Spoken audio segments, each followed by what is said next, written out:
partner, ang anik-anik face, aba, it's real at trending ngayon. Pero hindi lang yan palawit sa mga bag, ha? Ang mahal ng anik-anik na yan, ha? Ang iba ay sinabit din sa Christmas tree. Yan ang pampagood vibes, si Katrina Son. Iba't ibang kulay, disenyo at laki.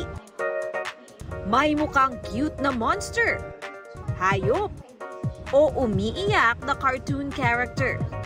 Ganito ang bagong nauusong anik-anik o bag charms na bet maging ng celebrities tulad ni na Marian Rivera, Heart Evangelista, at forever young star Nadine Samonte. Masaya lang po. Gustong-gusto ko po.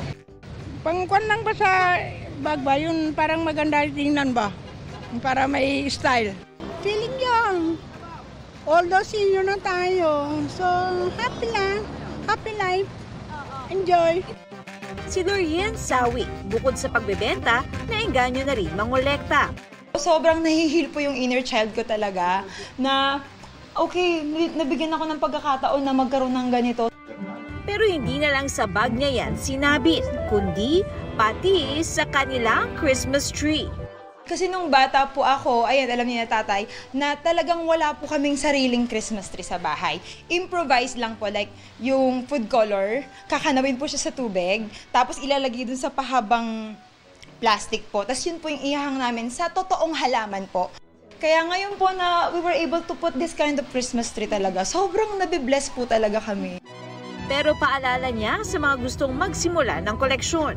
Dapat po, yun nga, gusto niyo talaga yung item, not because trending siya or hype na hype siya ngayong mga panahon na ito, but because you really love the product. Para sa GMA Integrated News, Katrina Son, nakatutok, 24 oras.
Mga kapuso, patuloy na tumutok sa mga balita. Mag-subscribe sa GMA Integrated News sa YouTube.